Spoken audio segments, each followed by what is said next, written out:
Olá, muito boa tarde, boa noite, bom dia, independente da latitude que neste momento esteja a ver o programa Mindália TV, que no meu ponto de vista é um projeto extremamente interessante na divulgação dessas temáticas mais holísticas e que leva uma nova mensagem, nomeadamente que, de alguma forma, cada um de nós carrega o seu potencial de felicidade.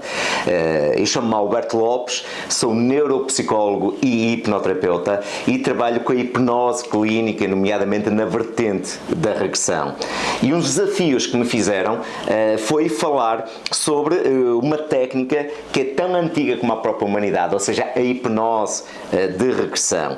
E a hipnose de regressão serve de mote ao título do meu último livro, que foi lançado recentemente em Portugal e será lançado no Brasil em 2019, em fevereiro, com o nome precisamente de Hipnose e Regressão, do mito à prática clínica. Ora bem, quando falamos de hipnose, e eu sei que ainda existe alguns tabus, alguns mitos, até algum preconceito relativamente à técnica, mas se pensarmos que a natureza, a forma como que a natureza dotou, arquitetou os nossos cérebros, concebeu-os para entrar em estados biológicos e naturais de transe. Se pensarmos que estudos apontam que cada ser humano médio entra num estágio psicologicamente idêntico à hipnose várias vezes ao dia, se pensarmos que de alguma forma nós vivemos mergulhados em hipnose, então também temos que compreender que a hipnose é tão natural como respirar. E neste momento eu sei que quererá perguntar de que forma é que a hipnose está tão presente no dia-a-dia. Ela está presente nas relações humanas, ela está presente nos discursos políticos, ela está presente na televisão. Por exemplo, um fenómeno bem interessante, quando vamos a conduzir e não damos conta do caminho a passar. Isso acontece porquê? Porque entramos num estado biológico e natural de transe. Mas o transe acontece também quando vemos um bom filme e esquecemos do ruído da rua, os miúdos a brincar na cozinha, quando lemos um livro que nos emociona e choramos, apesar de ser uma ficção, nós entramos num estágio natural de transe. E tudo isso para dizer o quê? Que entrar em transe hipnótico é tão natural que efetivamente nós, a forma como a natureza arquitetou a nossa mente, fez com que a hipnose fosse realmente uma ferramenta muito generosa e muito importante, quer seja para evocar recursos, quer seja para melhorar a autoestima, quer seja para combater uma depressão ou uma ansiedade que, tendo em conta os níveis de stress que afetam a sociedade, penso que esta técnica natural e tão abrangente pode ser uma resposta muito válida e muito interessante para os males de uma sociedade moderna. Ora, a pergunta que me faz é: se eu neste momento perguntasse lá em casa se você já foi hipnotizado, obviamente que a sua resposta seria não. No entanto, a resposta está errada. Todos nós somos hipnotizados diariamente.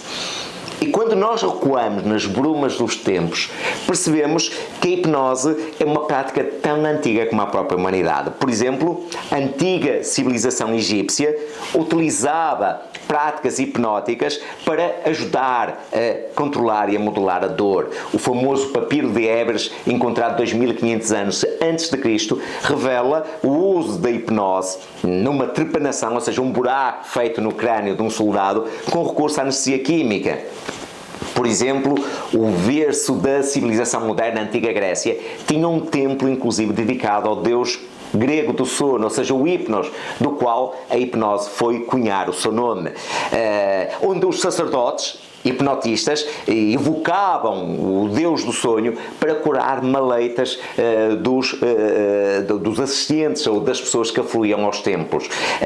E se avançamos no tempo, percebemos que há uma destrinça entre, digamos, a hipnose ancestral, a hipnose das nossas sociedades ancestrais para a hipnose científica, já que em França, na época das luzes, houve inclusive duas escolas que concomitantemente coabitavam para defender a hipnose hipnose, a famosa escola Salpêtrière, encabeçada por Jean-Marie Charcot, Freud, e a escola de Nancy, a escola científica de Nancy, que trouxe técnicas novas, percebeu os mecanismos psicológicos envolvidos à hipnose e cunhou a hipnose como uma técnica científica. Só para dizer o seguinte, que a hipnose é recomendada pelas principais organizações mundiais na área da saúde. Por exemplo, aí a OMS, a Organização Mundial de Saúde, classifica a hipnose como um dos maiores avanços da psicologia e psiquiatria. A APA, a Associação Psiquiatra Americana, recomenda a Divisão 30, recomenda a todos os profissionais de saúde, seja da psiquiatria, seja da medicina, seja da psicologia, o uso de ferramentas hipnóticas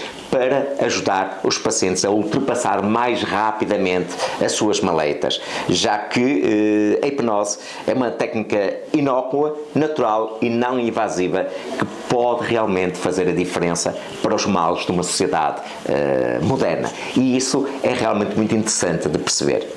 Uma das perguntas que todos nós queremos fazer é, sendo a hipnose uma técnica de grande abrangência clínica, porque é que ela não está mais presente em unidades de saúde, em hospitais, no meio académico? E é uma pergunta válida e legítima.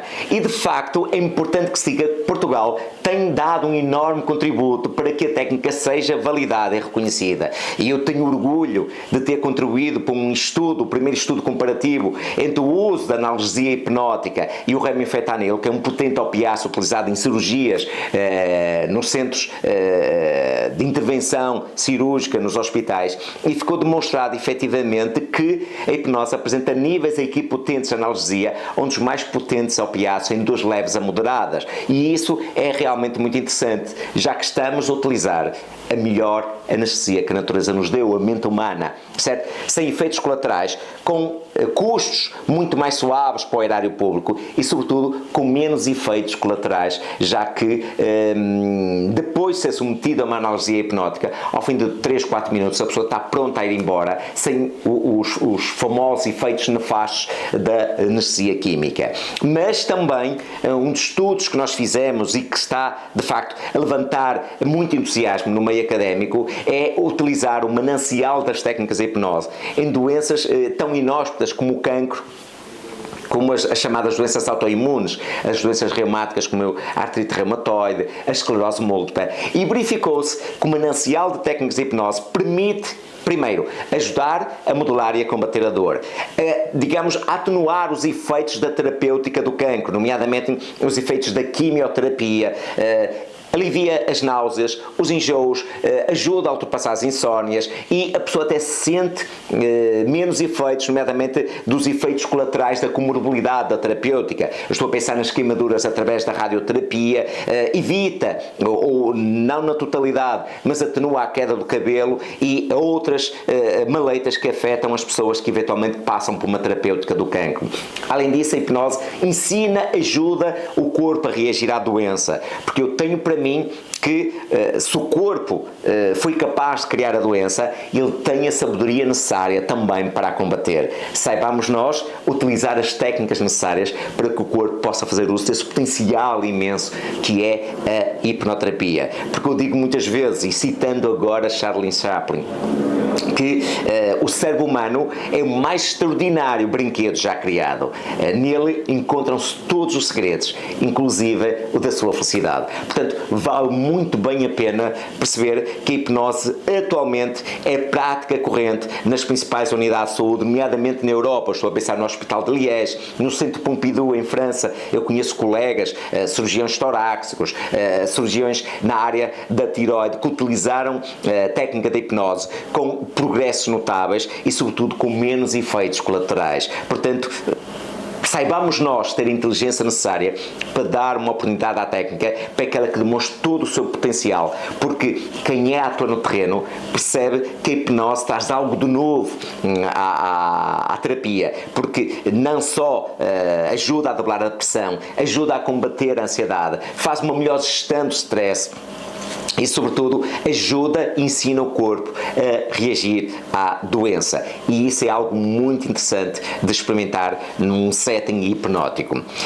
Termino só essa questão dizendo o seguinte: um dos aspectos fundamentais da hipnose é que ela pode ser ensinada ao nosso consulente para que ele continue a utilizar o efeito residual da hipnose, já que a hipnose, o efeito da hipnose não termina só no consultório, ela deixa um efeito de neuroplasticidade que continua a acontecer nas próximas horas e dias até à próxima consulta. Daí que, quando nós utilizamos a técnica da hipnose para ajudar a combater uma depressão, uma ansiedade, um ataque de pânico, uma simples fobia, a terapêutica não termina quando acaba a sessão.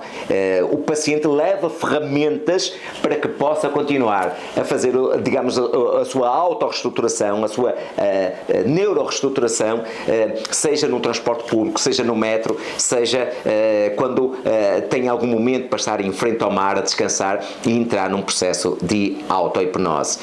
Concluo só essa explanação dizendo o seguinte: há uma máxima oriental que diz isso: quando alguém tem fome, não lhe des um peixe, ensina-o a pescar. E eu tenho para mim que a hipnose ensina-nos a pescar nas águas, nas tempestades turbulentas que por vezes afetam a nossa vida. Saibamos nós utilizar essa maravilhosa técnica em nosso benefício.